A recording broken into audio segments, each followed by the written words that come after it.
Want to fix call recording not working on your iPhone? Here's a step-by-step guide to help you get it working again. Start by opening the phone app and try calling your own number.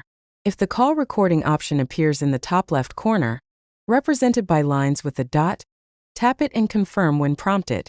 If that option is missing, don't worry, here's what to check next. Go to Settings, then tap General and select Software Update.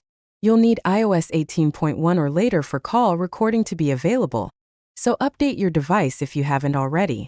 Once your phone is updated, return to the main settings screen and scroll down to Apps.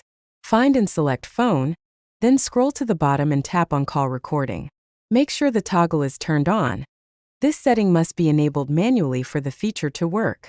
Lastly, verify that you're in a supported country. Apple only enables call recording in specific regions such as the United States, Canada, UK, Australia, India, Ireland, New Zealand, Singapore, and several Spanish-speaking countries like Mexico and Spain. If your country isn't on this list, the feature may not be available due to local regulations. If this helped you fix the issue, hit like, share your experience in the comments, and subscribe for more iPhone troubleshooting guides.